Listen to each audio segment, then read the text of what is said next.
Hey everybody, welcome back to Snowrunner. I think I have finally found a decent use for the KRS Bandit. It's the seismic exploration module on the back. Let's go hit it. We got 3 spots here on the map, and we're going to guess. I'll show you how I do this. So it says I got like 900 and some meters, so I'm going to go to that corner, and then I'm just going to kind of guess my best guess of where it is, and then start driving towards it.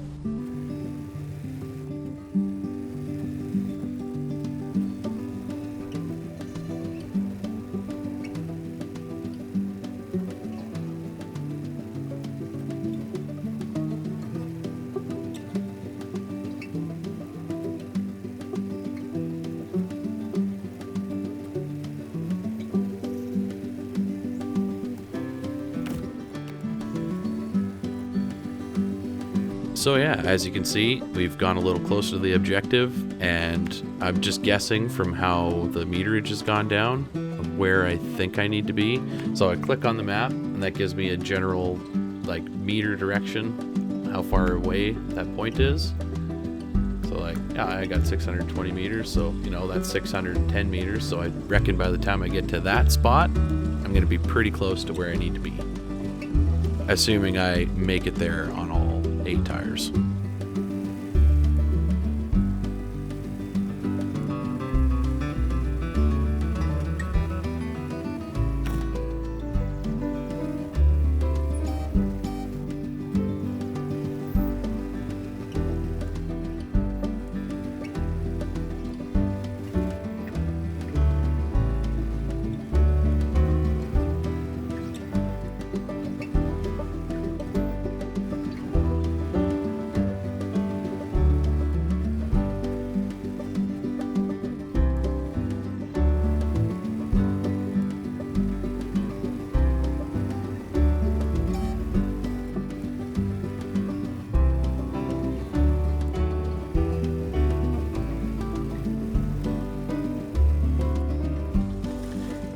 Well, this is a little bit embarrassing.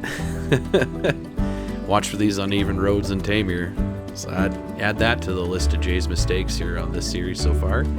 Well, I guess we'll have to get this recovered. So I decided to get the Con Marshall just because I didn't want it to flip over again. So let's get up there and get us flipped back on our wheels.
All right, now that we're here, let's give her our best shot. Oh, see?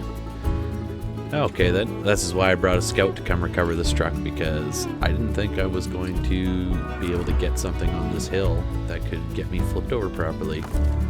So, it'll take a couple tries, but we will get the Bandit flipped back up.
Well, I don't really want to admit how long that took, but we got it back recovered, so we'll swap back to it and get going on our merry way here.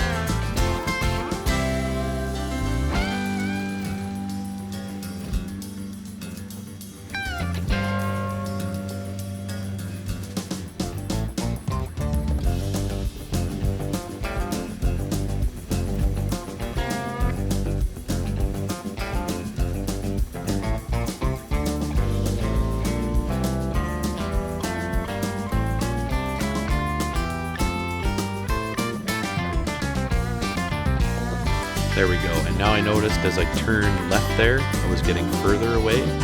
So I know I have about 150 meters to go, so I'm just kind of guessing a spot where it's going to be. There's my guess. We'll get turned around, head up that way.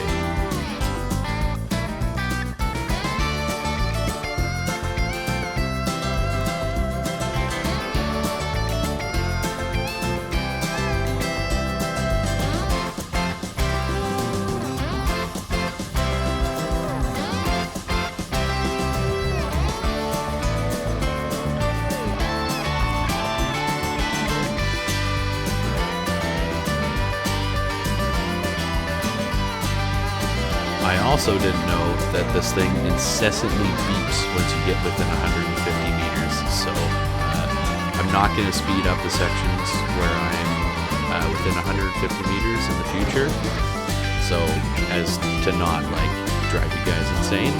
Maybe I'll mute them, I'm not sure what to do about it yet.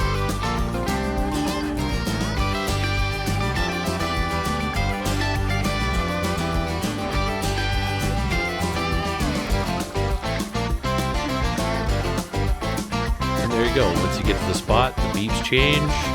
You push X in your functions. It sends a bunch of seismic waves through the ground, and that is how you do geological exploration. So, after this, my recording breaks. You see, I have a little cut here, and I'll start heading down the hill. But it might as well have been a slideshow. I had my laptop turned on to a fan setting that almost cooked my brand new laptop, and I'm just glad I was still able to use my laptop.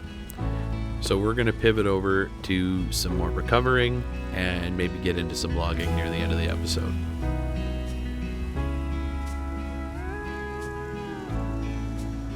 And the first task I decided to go do is called Aquatic. We're going to go restore this Dawn 71. I'm taking the Kenworth C500 over there. Let's hit it.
So I think one of the most disappointing parts of this game is you will put so much effort into getting somewhere just to get hung up on, I believe I'm hung up on a route here, and I am stuck. Like, I am stuck. I need to go recover this now as well.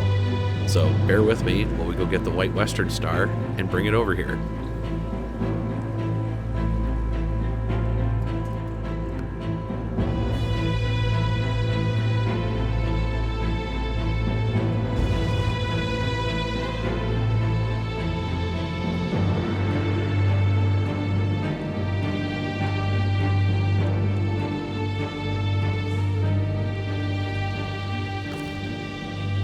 Always make sure to have your beacons on when driving, by the way.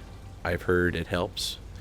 There's this rumor going around about OSHA goblins that flip your truck over if you don't have them, so make sure you have your beacons on.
Alright, here we are. Let's see if we can't get this out in a short amount of time, because boy, even look at the winch there. I am stuck. I don't know how I got that stuck, but I am stuck. So, we'll see how this goes.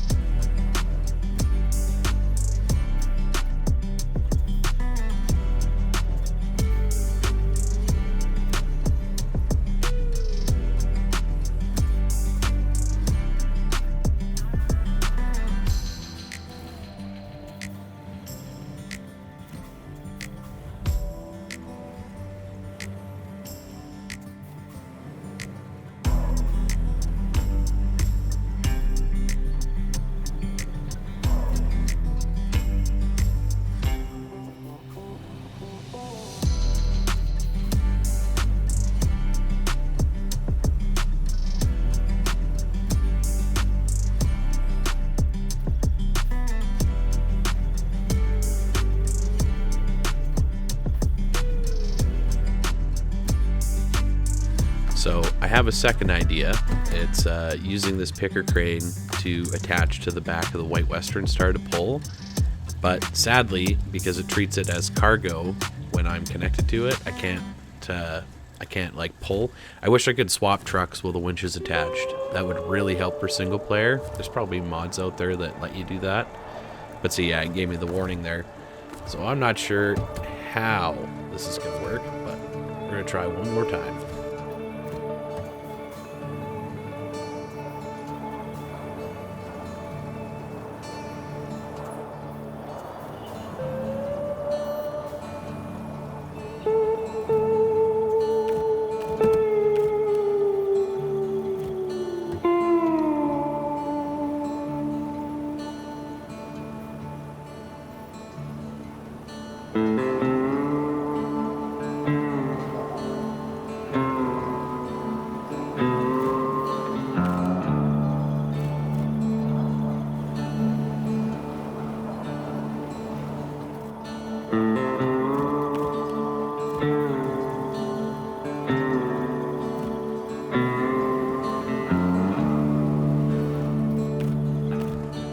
So I got the truck moving a little bit. I feel like I'm close to solving this here. I just need to do a little bit more. Try yanking from here maybe again. But I am almost out. But you can see if you were watching there, right underneath the center of my cab, there is a giant root that my truck is high centered on, and it just will not budge off of it.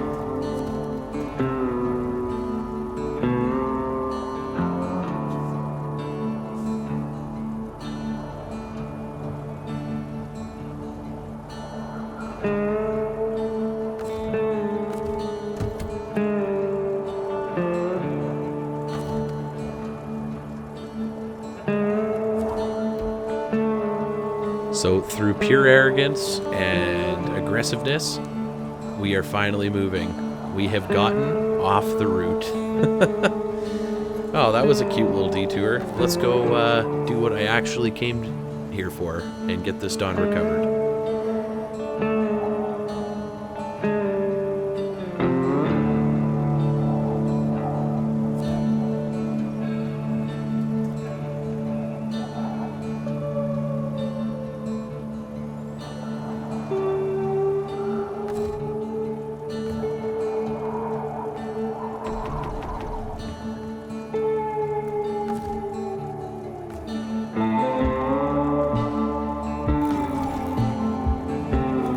And that's Aquatic all wrapped up.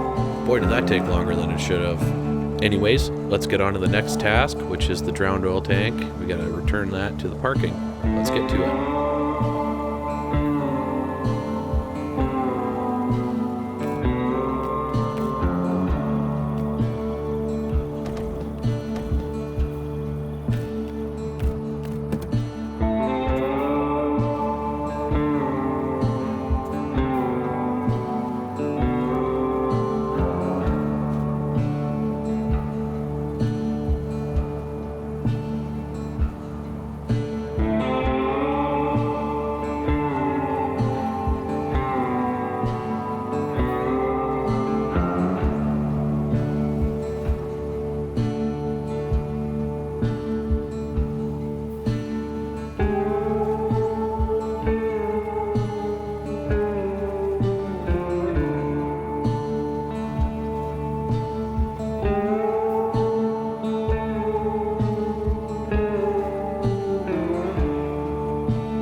All right, here's the fuel trailer. Man, I love this white Western Star. It just glides through the mud and down the roads. Like, it's such a stable truck. I'm sure there's ways of making it unstable, like attaching a trailer like this. But if there is, I haven't found one yet. I'm sure if I do some logging with it, it's going to explode on me one of these days. But for now, I'm just such a big fan of the truck.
was a nice, uneventful drive, which I've learned to appreciate in this game, because for every nice, uneventful drive you have, you end up with about 10 absolute nightmares to deal with. So, speaking of nightmares, let's see what we're going to do next. So, I guess the trouble all started when I decided to do the East Wind contract with this International HX 520. I've never used this truck before. I kitted it out for medium logs. I put a medium log trailer on it. And from there, we fill up at the log station and make our way south.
So, finally stepping off the pavement, we'll take a look at the cab. I wanted to check the cab view for almost all the vehicles I do. Normally I do it off camera, but because I'm actively trucking while I'm doing it this time, I thought it'd be cool to check it out, see what I see. So going forward here in this truck, probably shouldn't have gone this way. This is a big whoopsie on my part. Not a very smart idea. The truck is very stable though. I'm really, ooh, as I say that. That's why you don't have to be in cab view all the time, folks. But yeah, I was really happy with the stability of the truck on the way here, so this is really taking it through its trial here.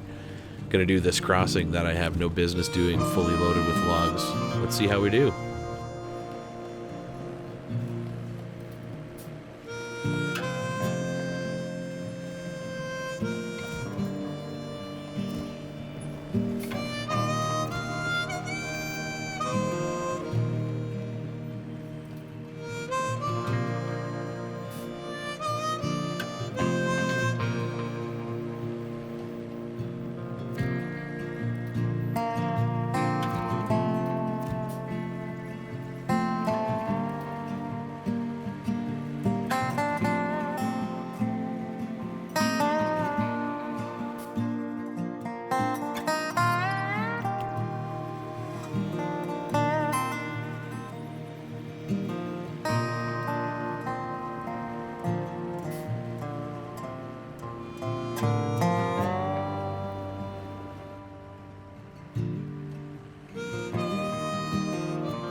So it's at this point I'm saying to myself, yeah, I'm never taking that crossing again. But it doesn't matter, because literally 50 yards up the hill from that water crossing, I roll a truck like this. So now we got something else we gotta go do.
Oh, so now that we managed to get uprighted, I decided that I would, sneak up a little bit here and then pack all my stuff down. Not a bad idea.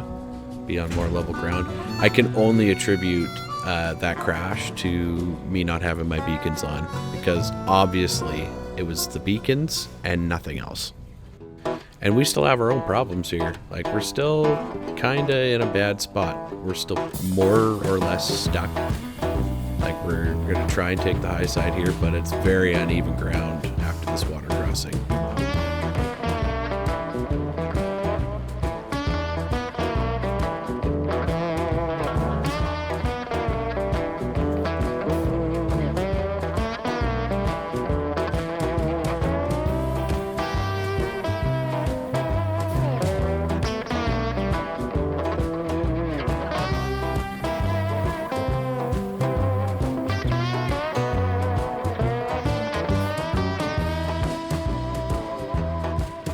I guess another flaw I found with this International, as you've noticed, it's not building the power I need to just get up over this little tiny roll. So, I mean, imagine this is my fault as well, but I keep having to yield more and more of the road and keep going closer and closer to this steep decline here, and I'm really trying not to do that.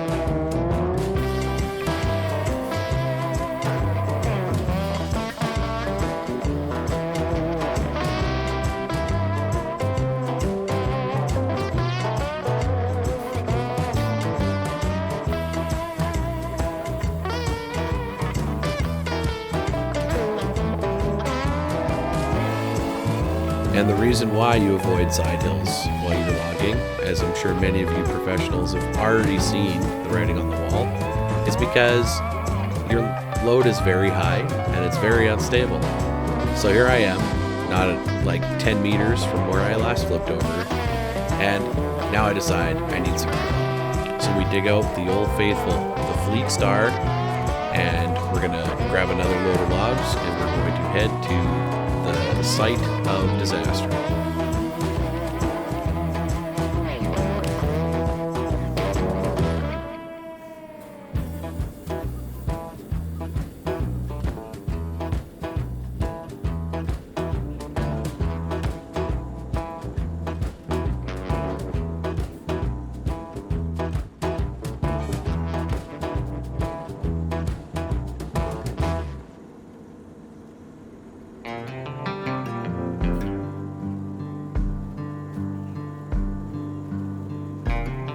So, because we got a nice, shiny new piece of equipment on the back of this Fleet Star 2, I decided I would test this out and see how it actually works. Because I've never used the log crane in this, I imagine it'd be pretty simple to figure out in the field, but I'm about to go pick up stuff from a truck that's been flipped on its side, so I decided I needed the practice. So check it out.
logs are loaded. We have our route.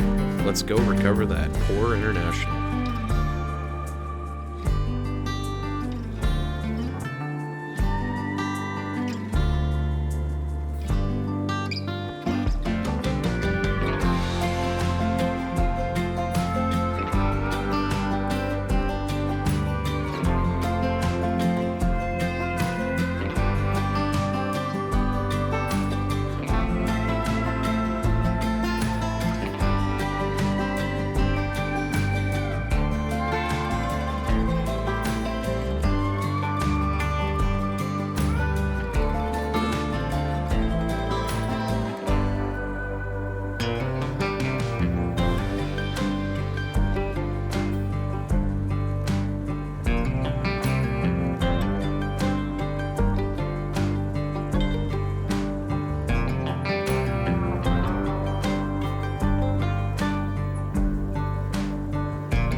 So if any of you have this contract fresh in your mind, you'll know that I just made a grave error.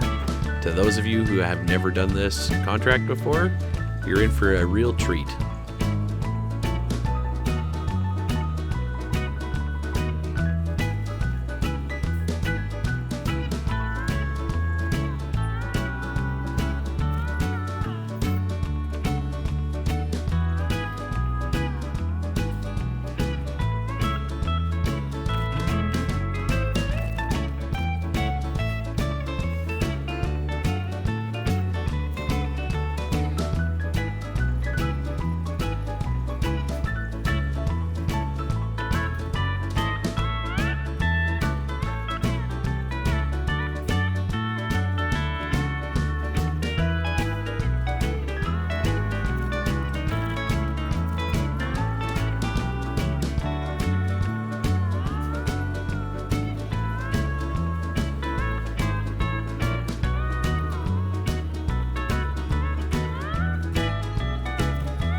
Well, damn it.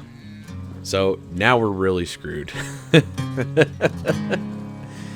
So we're going to end the episode here.